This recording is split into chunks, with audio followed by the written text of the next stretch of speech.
Hello and welcome to my channel. Today I'm going to show you a video light, and this is by SMALLRIG, and this is the RC60B LED video light. Now this is a compact video light with a battery built in. If you haven't seen it already, I had a video on the world's smallest COB video light 7 months ago, and that one is the really small, but it doesn't have a battery built in. Now this is not a sponsor video, but at the same time SMALLRIG didn't send me the unit, so I got this for free from Amazon Wine program. Because it's not from SMALLRIG, I don't need to say anything good or bad about this product. This video is purely for me to open the box, play around with it, and showcase what it can and what it can't do, and you be the judge of how good or how bad this product is. At the time of posting this video, this is relatively new product, and there is a couple of videos online already from people who are sponsored by SMALLRIG, and they comes with everything: the battery pack, the collapsible light modifier, and everything else.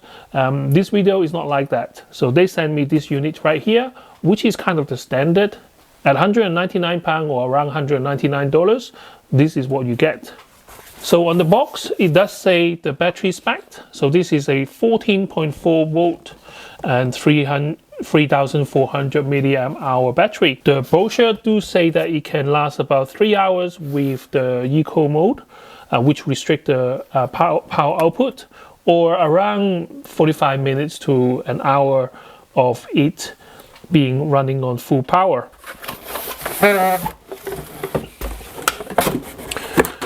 So SMALLRIG is a company which I really like myself. I do have a few accessories from the company. They usually design for portable and durable video accessories. But this one here comes with a handy carrying case. Now inside the bag you got your instruction booklet. You got your cone. So you got your cone-shaped reflector. Now this is the special type of a size mode, so it will only fit the SMALLRIG video light. And this is the unit RC60B, which is 60 volt.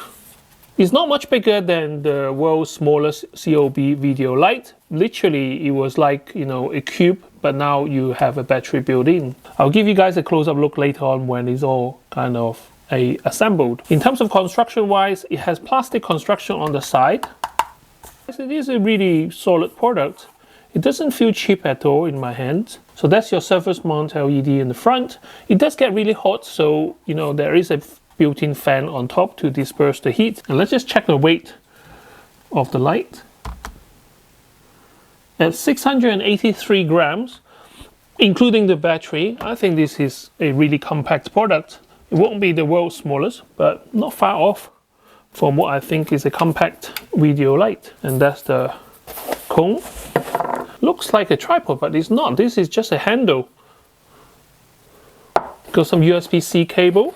So this is the 3 meters cable, which is really handy if you do need to power it more than the battery can supply. Got an adjustable tripod head. That is if you want to tilt it. And finally, a clamp for the V-slot battery or the SMALLRIG battery. But if you do have one, this is how you mount it at the back. So you got 2 slots on the back where you clip this on.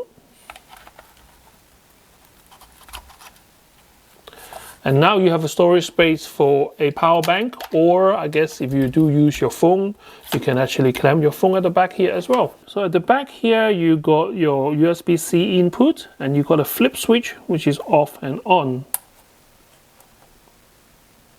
You got a color LCD display in the front here, which shows you your color temperature, your intensity percentage, as well as a battery power. Now the battery power is showing 6.3 hours.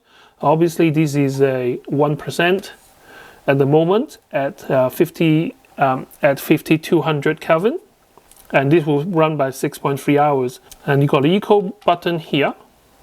So if you press and hold it, then it goes in the eco mode. What it will do is it will limit how much power that it will be outputting. Yeah, so the LED panel is very bright, so even in the dark studio you will have no problem reading the information off there. So this is not temperature dependent. As soon as you turn on the power, the fan will start to work. And in terms of like the noise, I think this is one of the things that will annoy me the most is if I'm videoing something and the mic can pick up the noise, then that will be quite a tragic component. So let's try this. So if I turn up the power, I do quite like the battery display because it's showing you how long it will last rather than, you know, percentage. So as soon as I crank it up to 100% output, power output, it shows me that I only have 0.7 hours. So which is about right. You know, you wouldn't last an hour with the full power on. And the fan noise is still pretty much the same. It didn't crank up or anything. So my mic is around my neck area. So if I really put it close, so that's the kind of a fan noise. And then arm's length. Try not to breathe or else you can hear me breathing.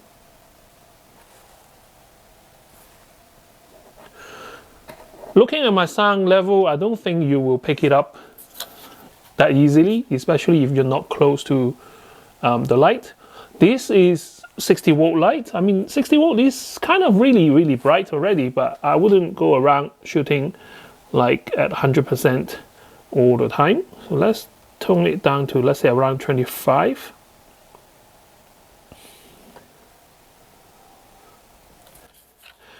I mean, the key selling point for this is portable, and the adjustment is really fluid. There is no app or digital remote control or anything like that. So everything is controlled via the twist knob on here. So the top here is intensity and special effect. And then the bottom here is the color temperature and the frequency. So obviously this is on the pure light mode. You can change it to warm light at 2700 Kelvin all the way up to 6500, which is cool light. In my studio I always do 5.2, which is almost like a daylight. And you can do precise control with this. And in terms of the power, it will be using the second knob right here, and you can do adjustment by 1% at a time. So this is 1%, 2%, all the way up to 800. And to do fine adjustment with this knob is really fluid. I really like the design of this. In terms of what other things that a video light can do, so you can change it to the mode. Now we are on the FX mode. So this is like a flash.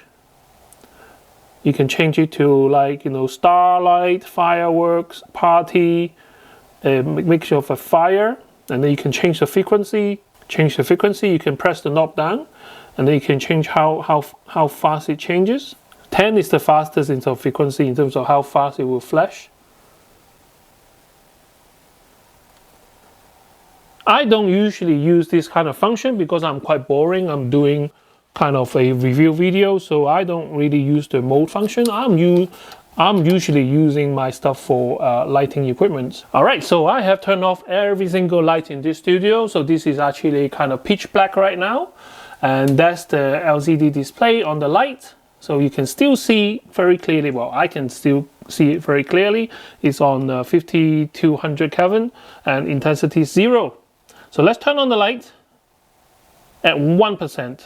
So this is kind of the lowest it will go. So my Canon EOS R is very good at picking up low light anyway. So, you know, don't be fooled. This is very bright already at 1%. But I guess my camera is doing a very good job at picking up low lights anyway. But let's turn up the power. So let's turn up the power to 100. So this is 1. Okay, and this is 100.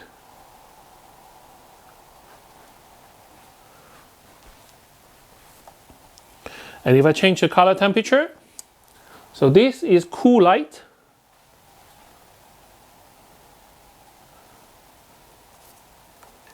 And this is 2700 Kelvin. This is yellow, warm light.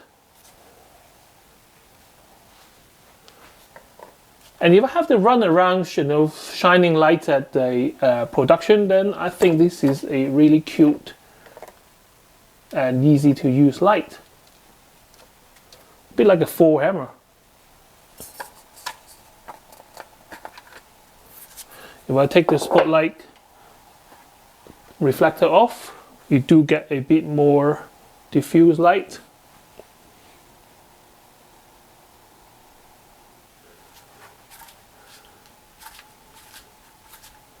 So let's talk about what I like and what I don't like about this light. So the size, I think this is a perfect size for carrying it out on location. Compare it to other equipment where I actually need to carry a portable main power bank to power my lighting. If I'm not shooting like hours on end, and if I plan my shoot properly, this is more than enough for most of my day. I would love to have another unit so you have a more versatile, like a 2 light setup system. But at £199, it is quite a hefty price tag. If you are a hobbyist or if you are a amateur videographer, you might not need something which is £199. You can get away with some of those light panel. Yeah, if you're on a budget, then you might want to go with some simpler lights like this, but they will never be like 60-watt kind of a string. So if you want something which is like, you know, pretty, if you want to like, you know, light up a bigger area, or you want to shoot at night to create kind of a daytime scenes, then you probably need something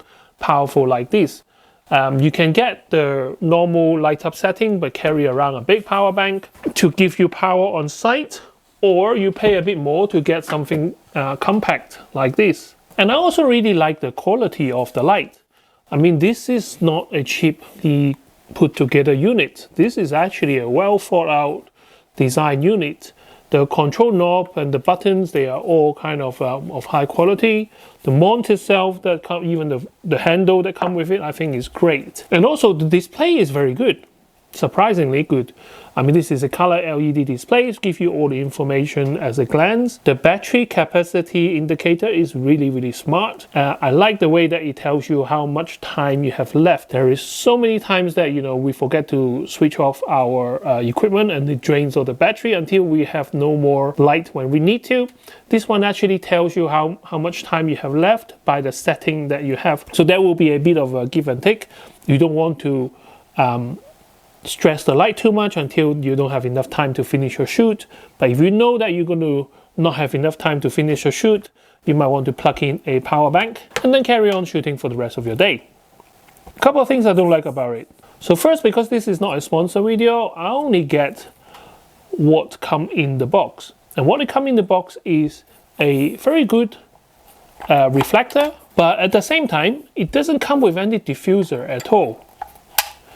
Yes, you can pay another £40 or £50 for the SMALLRIG light modifier, and don't be cheap about it. I would love to see at least something like a diffuser that you can clip on here, so it not become a spotlight, but maybe a more diffuse light. At the end of the day, it doesn't cost that much money to put one on.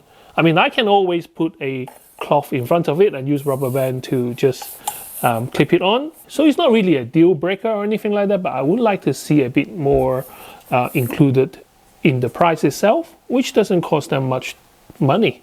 So a clip-on diffuser maybe, and then maybe a bracket for gel pack to go on it as well. But at £199, maybe the profit margin is so low that, you know, they couldn't afford to lose out on selling you the accessory that you needed. Instead of giving me a battery clamp, which as a user I might never really get a battery clamp, I would rather have a diffuser that you can actually put on here rather than the battery clamp. Maybe I'm asking for too much, but what do you think? Put in the comment section and let me know. This one have no app control, so this is really a dumb unit. What I mean by dumb unit is once I set up the setting that you want, if you want to change anything, you physically have to touch the knobs and the buttons to change the power. Even if it is a simple remote, or even if it is like a Bluetooth connection to the phone, if you can just change the intensity, that is all I ask for. I don't need, like, you know, change it to the mode, change it to this, change it to that. If you can change just the intensity of the power, will be fantastic. And if you can change the color mode, even better. because once you set up, you don't want to keep going backward and forwards to the light itself. So yeah, that's my pros and cons about this product. I hope you enjoyed my video, and if you find my information useful, don't forget to share, like, and subscribe to my channel to help me grow. Can't wait to see you next time with more interesting gadgets. Bye bye.